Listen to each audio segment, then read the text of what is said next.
तो फ्रेंड्स, तो आज का टॉपिक है abdominal pain according to KD Tripathi. ये एग्जाम ओरिएंटेड है ताकि आपको कभी कभी वाइवा में और ऑल्सो आपको थियरी एग्जाम में भी यूजफुल होगा। और ऑल्सो मोस्ट इम्पोर्टेंट, आपको ये जीपी प्रैक्टिस में यूजफुल होगा। उसके आगे मैं मेडिसिन भी बताऊंगी, वो भी आपको ऑल्सो जीपी में यूज होगी। Let's see in detail. Now first, abdominal pain is pain arising from. अब आपको याद रखना है कि यहाँ पे जो पेन होता है वो कहाँ से अराइज होता है। फर्स्ट जीआई ट्रैक्ट से होगा या स्टमक से, वहाँ पे कुछ अगर कोई एसिडिटी या ऐसा हो तब पेन होता है, या बिलियरी ट्रैक्ट्स में कुछ बिलियरी स्टोन हो, ऐसा कुछ हो जैसे कि पेनक्रियाज में, या यूरिनरी ट्रैक्ट में कोई इन्फ्लामेशन इन्फेक्शन हो, और ऑल्सो पेरिटोनियम में। तो ये जो सारे है ऑर्गन, वहां से ये जो एब्डोमिनल पेन होता है वो अराइज होता है। तो आपको ये लोकेशन याद रखना है। It may be visceral. अब आपको याद रखना है कि एब्डोमिनल पेन है वो या तो विसरल हो सकता है, जैसे कि अगर इंटरनल ऑर्गन जैसे कि स्प्लीन या स्टमक या पेनक्रियाज, वहां पे अगर पेन हो रहा है तो उसको हम बोलेंगे विसरल पेन, क्योंकि वो ऑर्गन से हो रहा है। और ये जो विसरल पेन होता है वो आपको कहीं पर्टिकुलर लोकेशन पे नहीं मिलेगा, पूरे एब्डोमेन में मिलेगा। सेकंड आएगा सोमेटिक पेन। अब ये जो सोमेटिक पेन होता है वो या तो एब्डोमिनल वॉल में या पेरिटोनियम में होता है, जैसे कि लाइक अपेंडिक्स। अगर अपेंडिक्स होता है तो आपको वो पेन होता है, उसको हम बोलेंगे somatic pain. And third pain होगा कोलिकी पेन, उसको हम ऑल्सो स्पाज्मोडिक पेन भी बोलेंगे। तो आपको फर्स्ट याद रखना है कि तीन टाइप्स के पेन होते हैं। First is a visceral, second is a somatic, and third is a colicky pain. Now most important, classification of the drugs which is used in abdominal pain। तो फर्स्ट हम सारी ड्रग्स देखेंगे जो abdominal pain में use होती है। First is abdo antispasmodic. Now most important, classification of the drugs, ऐसी drugs जो एब्डोमिनल पेन में यूज होती है। First is antispasmodic drugs. अब ये जो एंटीस्पाज्मोडिक ड्रग्स है वो है dicyclomine, second is hyoscine butyl bromide, and third is propantheline. अब ये जो होती है तीन, उसमें से हम जीपी में मेनली डाइसाइक्लोमाइन यूज करते हैं। तो आपको याद रखना है डाइसाइक्लोमाइन हम एंटीस्पाज्मोडिक एज अ यूज करते हैं। अब उसकी मैकेनिज्म क्या होती है कि फर्स्ट वो क्या करेगा, जो जीआईटी मसल्स है उसको रिलैक्स करेगा। और जीआईटी मसल्स में भी कौन से मसल, जो स्मूथ मसल्स होता है उसको रिलैक्स करेगा। आफ्टर इसकी वजह से क्या होता है कि जो स्पाज्म होता है या जो कॉलिक पेन होता है वो रिलीव हो जाएगा। तो आपको याद रखना है कि एंटी स्पाज्मोडिक ड्रग्स की मैकेनिज्म क्या होती है कि जो जीआईटी मसल्स होते हैं उसको वो रिलैक्स करता है।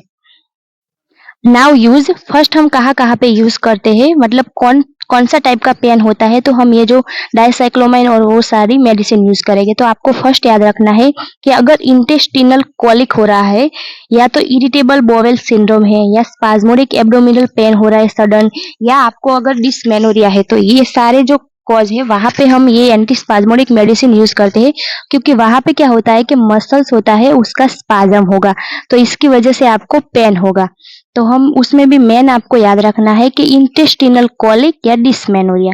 अब इसकी एडवर्स इफेक्ट क्या होती है कि इसकी वजह से आपका या तो ड्राई माउथ हो सकता है, थोड़ा सा ब्लर विजन होगा, कॉन्स्टिपेशन हो सकता है क्योंकि हम जीआईटी की मेडिसिन है, और ऑल्सो टैकिकार्डिया हो सकता है। ये उसकी एडवर्स इफेक्ट है, ये आपको याद रखना है। Now second is a non opioid analgesics, उसको हम also non steroid anti inflammatory drugs कहते हैं। कौन कौन सी है, first is a paracetamol, second is a ibuprofen, third is a diclofenac, and fourth is a ketorolac. और उसमें से हम ये जो तीन ड्रग्स है वो कॉमनली यूज करते हैं इन जीपी में, पैरासीटामोल, आइबुप्रोफेन एंड डाइक्लोफेनाक। उसकी मैकेनिज्म क्या होती है कि जो सीओएक्स एंजाइम होता है उसको इनहिबिट करेगा। इसकी वजह से क्या होता है कि जो प्रोस्टाग्लैंडिन है उसका सिंथेसिस क्या हो जाएगा, डिक्रीज हो जाएगा। और इसकी वजह से क्या होता है कि पेन भी डिक्रीज होगा, और ऑल्सो जो इन्फ्लामेशन होता है वो भी डिक्रीज होता है। तो कॉमनली पेन होता है मतलब कि वहां पे प्रोस्टाग्लैंडिन होता है, तो अगर प्रोस्टाग्लैंडिन का सिंथेसिस डिक्रीज हो जाएगा तो पेन होता है वो डिक्रीज हो जाएगा। तो ये उसकी मैकेनिज्म है। यूजेस कहाँ पे होता है, जैसे कि माइल्ड टू मॉडरेट अगर एब्डोमिनल पेन हो रहा है, या कोई इन्फ्लामेटरी पेन है, या कोई पोस्ट ऑपरेटिव पेन है, तो वहां पे हम non steroid anti inflammatory drugs use करते हैं। अब यहाँ पे मोस्ट इंपॉर्टेंट है उसका कॉजेशन। अवॉइड हमें कहाँ पे करना है, जैसे कि पेप्टिक अल्सर हो, या गैस्ट्राइटिस हो, या जीआई ब्लीडिंग हो, वहां पे हमें एनए non steroid anti inflammatory drugs avoid करनी है। Now third is a opioid analgesics, उसको हम ऑल्सो स्टीरॉयड मेडिसिन भी कहते हैं। उसमें कौन कौन सी आती है, जैसे कि मॉर्फिन, ट्रेमाडोल, पेंटोजिसिन एंड बुफोप्रेफोनिन। अब ये जो होती है उसमें भी मॉर्फिन होता है, वो कॉमनली यूज होता है इन जीपी में। मैकेनिज्म क्या होता है कि जो सीएनएस में जो ओपियोइड रिसेप्टर होता है वहां पे ये मेडिसिन एक्ट करेगी और इसकी वजह से क्या होता है, जो पेन होता है वो सप्रेस हो जाएगा। तो ये जो होता है मेडिसिन उसका एक्शन होता है सीएनएस में। अब यूज कहाँ पे होता है, जैसे कि कौन सा टाइप का पेन हो रहा है, अगर आपको विसरल एब्डोमिनल पेन हो रहा है वहां पे हम स्टीरॉयड यूज करेंगे।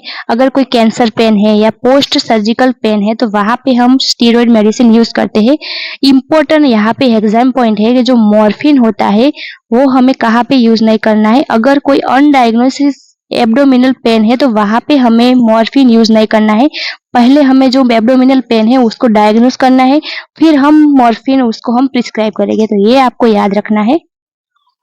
नाउ फोर्थ इज एंटासिड या एंटी अल्सर ड्रग्स, उसको हम ऑल्सो एंटासिड ड्रग्स बोलते हैं क्योंकि उसका एक्शन क्या होता है कि जब आपको अगर कोई एसिडिटी या अल्सर हो रहा है और उसकी वजह से अगर पेन हो रहा है तो हम एंटासिड प्रिस्क्राइब करेंगे। एंटासिड कौन सी है, जैसे कि magnesium hydroxide and aluminium hydroxide. ये जो हाइड्रोक्साइड होता है वो मेनली यूज होता है। अब सेकंड जैसे कि H2 ब्लैकर, उसमें आता है फेमोटिडिन, ये भी हम यूज करते हैं as a antacid. And third is a proton pump inhibitor, उसमें आता है ओमेकाप्राजोल एंड पेंटाप्राजोल। तो यहाँ पे हम कॉमनली यूज करते हैं इन जीपी में ओमेकाप्राजोल, ये हम कॉमनली यूज करते हैं एज अ कंबाइंड ड्रग। अगर हम कोई ड्रग्स दे रहे हैं तो उसमें ओमेकाप्राजोल देंगे ताकि पेशेंट को एसिडिटी ना हो। सेकंड एच ब्लॉकर्स में जैसे कि हम फेमोटिडिन या रेंटिडिन देते हैं एंड एंटासिड में हम मैग्नीशियम हाइड्रोक्साइड देते हैं। तो ये आपको इसके एग्जाम्पल याद रखने हैं। ना उसका मैकेनिज्म क्या है, तो ये क्या करेगा, ना उसका मैकेनिज्म क्या है कि ये जो गैस्ट्रिक एसिड सिक्रेशन होता है उसको रिड्यूस कर देगा। यूजेस जैसे कि गैस्ट्राइटिस या पेप्टिक अल्सर या एसिड पेप्टिक एब्डोमिनल पेन या जीईआरडी, तो ये जो सारे होता है उसमें हम एंटासिड यूज करते हैं।